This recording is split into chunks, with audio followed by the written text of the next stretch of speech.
नमो सिद्धाणं नमो आयडियाणं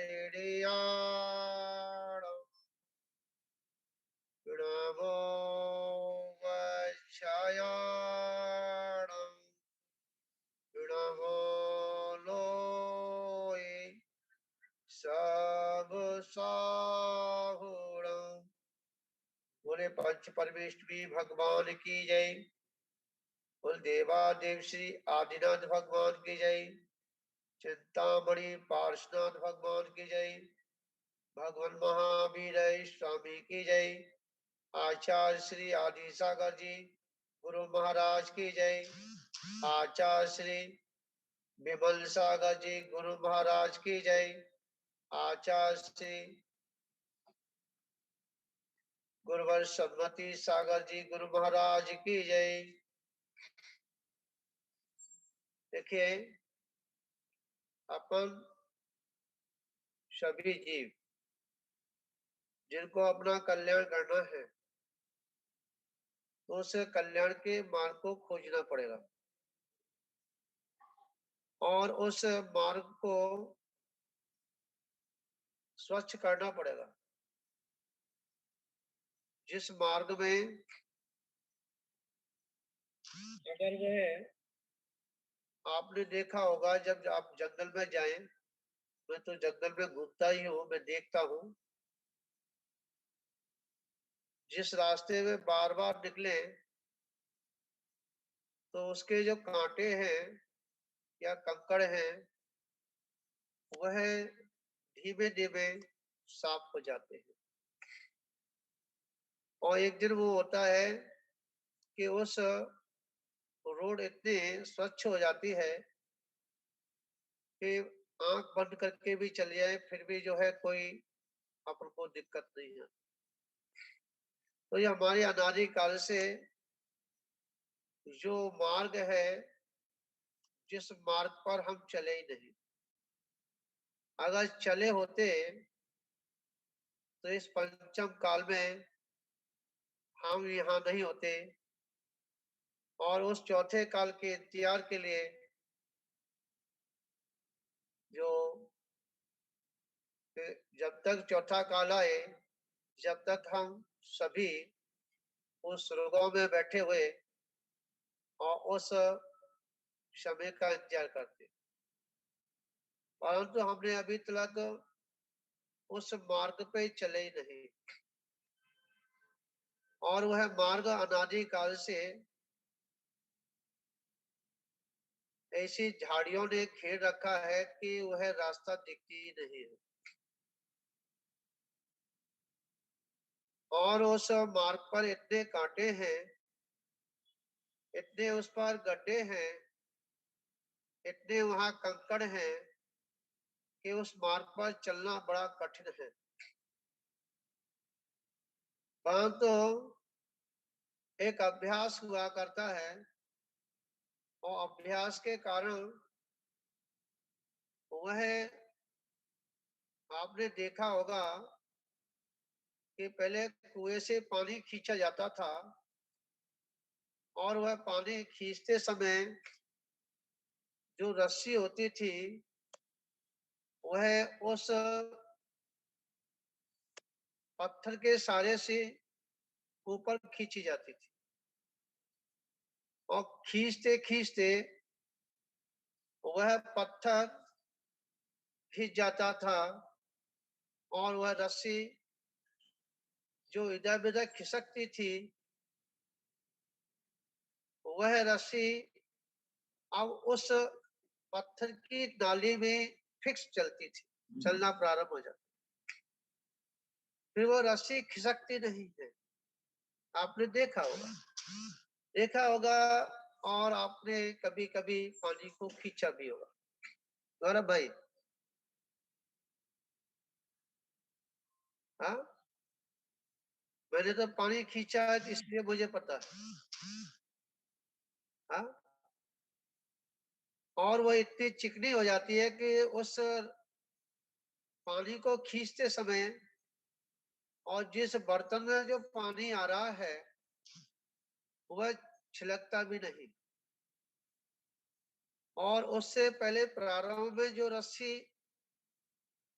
उस पत्थर पे खींची गई तो ऊपर आते आते वह बर्तन खाली हो जाता था। और आइए दीदी वर्षागंज वाले हो, आपने पानी खींचा होगा, हाँ वाषण जी विचार करना, हाँ। और वह थोड़ी खाली हो जाती थी, ऊपर पानी बहुत कम प्राप्त होता था, और जैसे जैसे वह उसने पत्थर पर अपना स्थान बना लिया, पत्थर चिकना हो गया, और फिर जैसा पानी जितना नीचे से उस बर्तन ने ग्रहण किया है वह पानी आकर के ऊपर तक मिल जाता। एक उदाहरण मेरे समझ में आया, थोड़ा सा मैं उसे बहुत अच्छा समझने की कोशिश करेंगे कि परिवर्तन कैसे हुआ, और हमारे बर्तनों से भी परिवर्तन होता है, ध्यान रखना। जो आज हमारी घर की बार बार जाती है, हमारे मोहल्ले की आवाज बाहर चली जाती है, हमारे नगर की आवाज बाहर चली जाती है, हमारे प्रांत की बात बाहर चली जाती है, और प्रांत की बात जो है देश में पहुंच जाती है, और देश की बात विदेशों में पहुंच जाती है। इसका कारण क्या, विचार करना। पहले आपने देखा होगा, ठीक है, और नहीं देखा होगा तो पुराने बर्तनों को देख लेना। पहले डोल होती थी, डोल आपने सुना होगा, डोल, माया देवी आपने डोल सुना होगा, देखा भी होगा। डोल गोल होती थी, गोल, ठीक है, और उसके डोल गोल होती थी, और उसका पेट बड़ा होता था, उसका मुख छोटा होता था, समझा। और वह उसमें बांटी जैसा कुंदा भी लगा होता था, जैसे बांटी में पकड़ने का जो होता है ना वो भी होता था, और उसमें एक कुंदा अलग से और लगा हुआ रहता था जो उससे रस्सी बांधी जाती थी। देखो मैं पुराना इतिहास थोड़ा आपके जीवन में लेके आ रहा हूँ। और जब उस पानी को खींचते थे तो वह डोल का पानी एक बूंद भी उसमें से नहीं छिलकता था। माया देवी, हाँ विचार करना। मिट्टी जी आपने देखी डोल की, देखी, हाँ। अब समझिए संदीप भाई, अब समझना थोड़ा सा कि जब उस डोल में से पानी खींचते थे, सुरेश जी, जब पानी को खींचते थे तो उसकी पानी की एक भी बूंद उस डोल से बाहर नहीं जाती थी, हाँ। और इसलिए पूरा गांव, पूरा घर परिवार गोल रहता था। कैसे, घर में कोई बात हो जाती थी तो घर की बात बाहर नहीं जाती थी, अगर मोहल्ले में कोई बात हो गई तो मोहल्ले से बाहर नहीं जाती थी, गांव में कोई बात हो गई है तो गांव से बाहर नहीं जाती थी, और शहर में कोई बात हो गई है, समझा, तो हाँ दूसरे प्रांतों में मतलब कहने का तात्पर्य है कि जब वो गोल डोल थी और डोल का पानी पीते थे तो हमारे विचार भी क्या गोल रहते थे, समझा। किसी ने कुछ कह दिया तो हमारे अंतरंग में चले जाते थे और उसको बाहर नहीं छिड़कते थे। समझ में आया नहीं आया। पहले पार्टियां नहीं थी, हाँ, और जब से ये बाल्टी आई है अपने जीवन में, बाल्टी समझे, हाँ, नीचे से सकड़ी होती है और ऊपर से चौड़ी होती है। कल्पना जी विचार करना। और जब उस बाल्टी से कितनी भी सावधानी से पानी खींचे, सुधीर भैया, डब्बू भाई, समझ में आ रहा है? पुस्तक बाजार समझ में आया? जब से वो बाल्टी चली है, जब से घर में पार्टी, समझा, पड़ोसी के यहाँ पार्टी, मोहल्ले में पार्टी, हाँ, अपने गांव में पार्टी, प्रांत में पार्टी, और पूरे देश में पार्टी पार्टी बन गई। समझ में आया नहीं आया? क्यों? कि हमने उस बाल्टी का पानी पीना प्रारंभ किया, ठीक है। और जब बाल्टी का पानी प्रारंभ किया तो उस बाल्टी से जो पानी खींचते थे तो उसका जब पानी छिड़क के बाहर जाता था तो ये बाल्टी का ये निमित्त रहा कि जब से पानी हमने बाल्टियों का पीना चालू किया, जब से क्या हुआ कि जब से हमारे पूरे देश में, घर में, सब जगह पार्टी पार्टी पार्टी, हाँ, और यहाँ तक कि घरों में भी पार्टियां आ गई। क्या है समझे? जयंती जी समझ में आ रही है गुड़िया? हाँ, अंजना जी समझ में आया? जब से बाल्टी आई है, जब से पार्टियां हो गई। पीयूष भाई, चल चल जी विचार करना। और उसके बाद में समझा, खेचू चालू हो गए, खेचू हेड पंप। क्या हुए? हेड पंप चालू हो गए, समझा। अब क्या है, जब हेड पंप चालू हो गए तो अहंकार ने जन्म ले लिया, सभी अहंकारी हो गए, क्योंकि हेड पंप का पानी प्रारंभ किया पीना। सुशील जी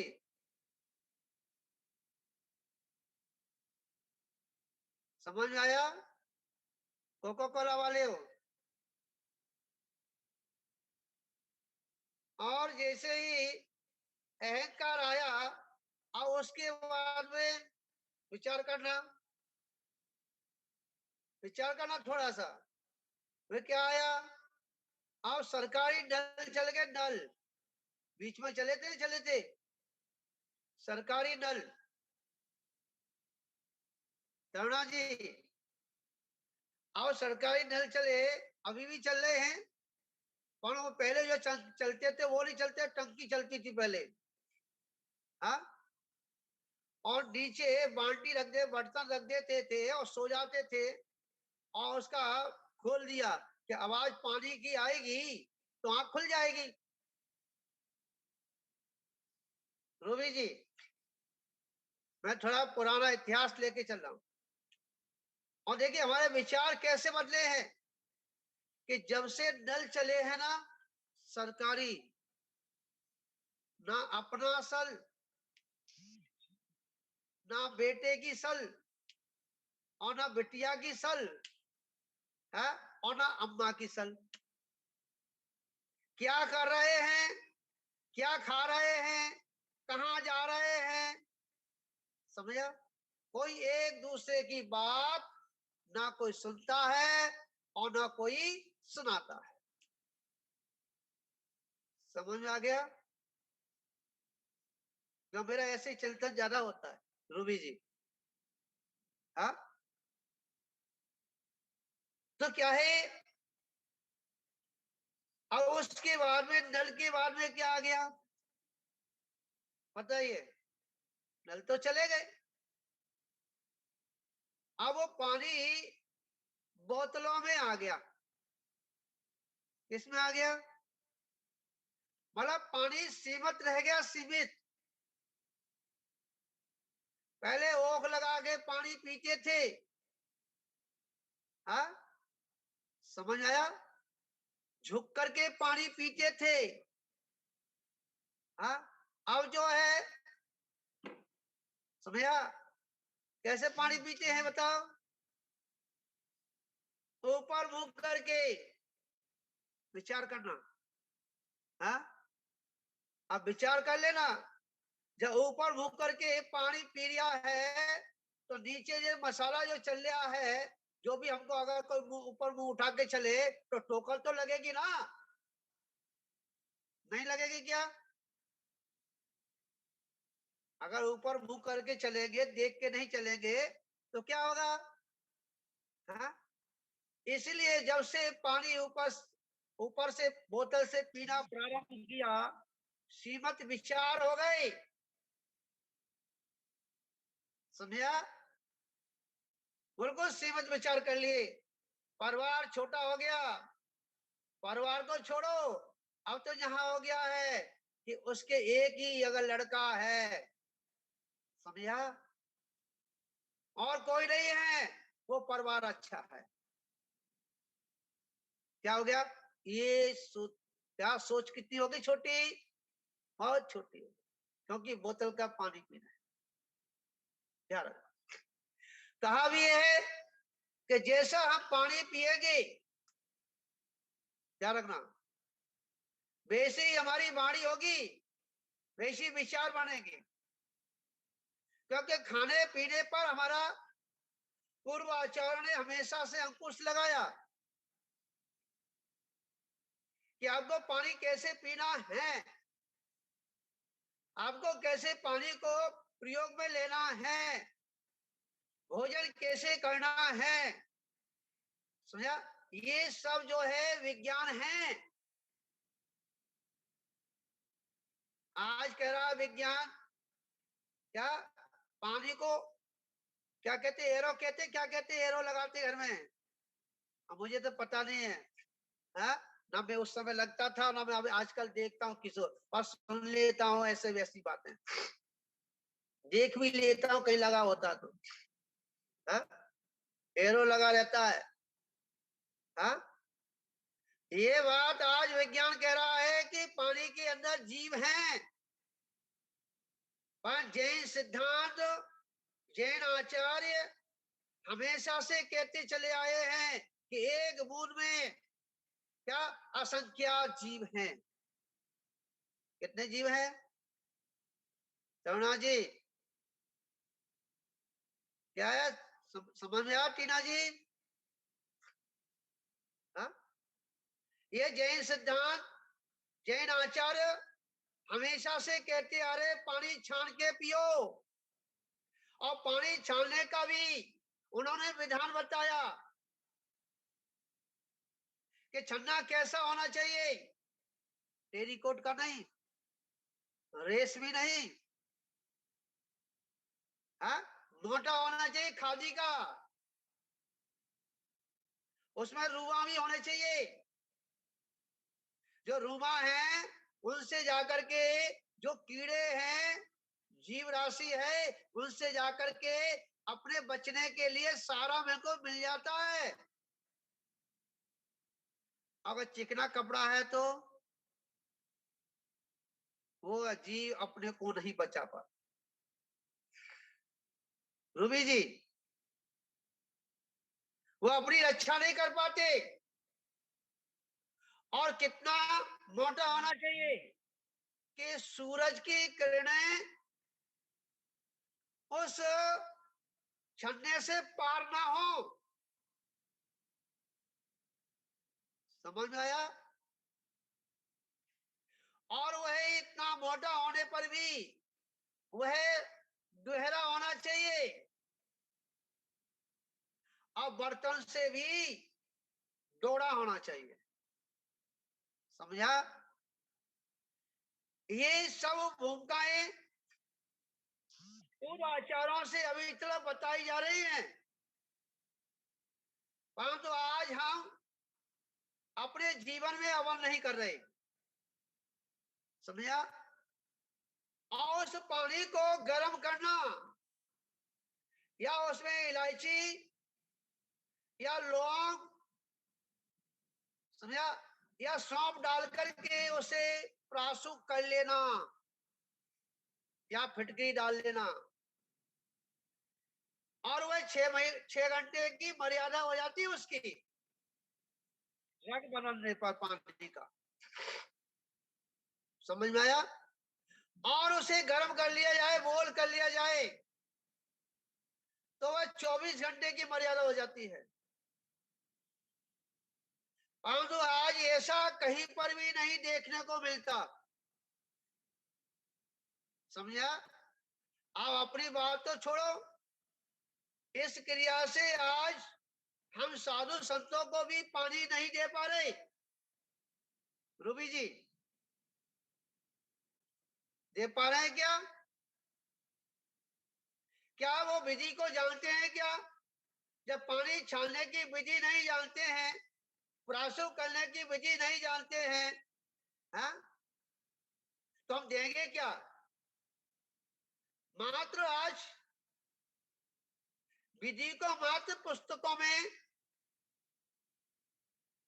और अपने विचारों में है, कानों तक है, परंतु वह विचार अभी प्रयोग में नहीं है, उसका लोप हो गया।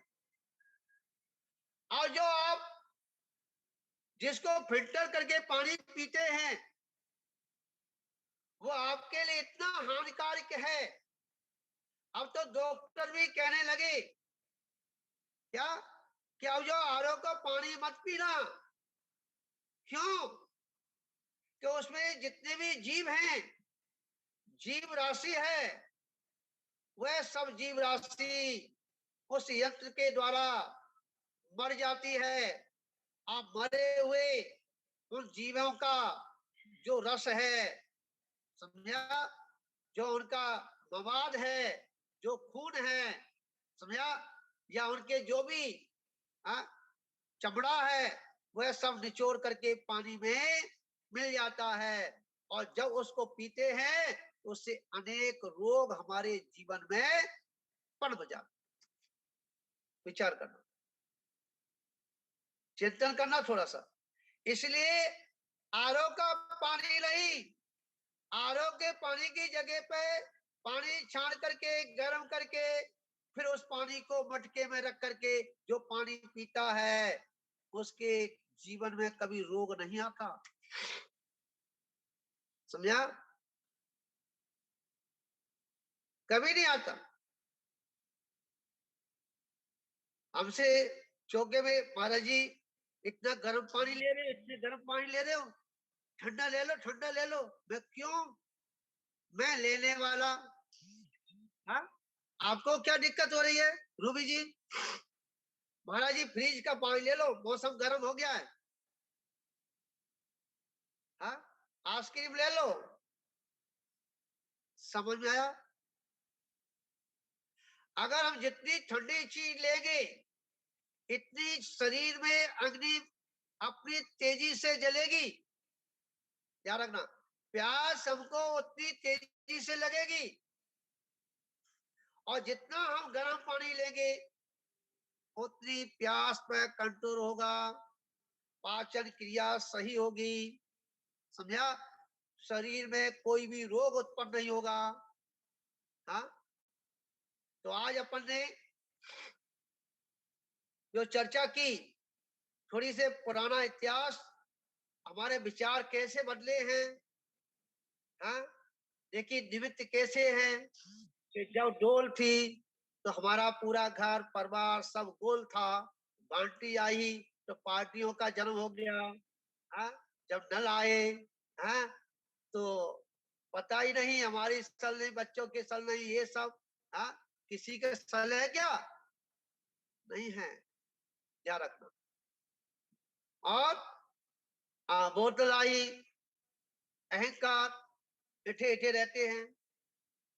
विचार करना। तो आज हमने पुराना इतिहास देख करके और अगला इतिहास कैसे हम सुधारें, कैसे उस मार्ग को सुलभ बनाएं जिसको हमें कठिनाई दिख रही है, और जब उस पर चलेंगे, अभ्यास करेंगे, तो है आपका मार्ग जो है सहज में सुलझ जाएगा, स्वच्छ हो जाएगा। मात्र उस झकोरों को हटाओ, कांटों को धीमी धीमी हटाते जाओ, कदमों को आगे बढ़ाते जाओ, एक दिन मंजिल हमारी पूर्ण हो जाएगी। ठीक है, कल बैठे रहे, बैठे से कुछ नहीं होगा। आजकल की जो पीढ़ी है 2000 से जो अब चालू हुई है, हाँ, वो अब बैठ के ही काम करेगी, वो चल के काम नहीं कर पाएगी, मेहनत नहीं कर पाएगी। समझा? अब बटन से काम करेगी, अब बटन का जमाना आ गया। हाँ, स्विच दबाओ, सब कुछ तैयार। हाँ, भगवान भी बटन से आने लगा घर पे। रूबी जी, हाँ, रिमोट दबाओ और टीवी चालू, हाँ, अभिषेक चालू, पूजा चालू। ये सब अब बटन का जमाना आ गया। और आने वाला एक इतिहास ये भी होगा कि आने वाला बटन क्या होगा,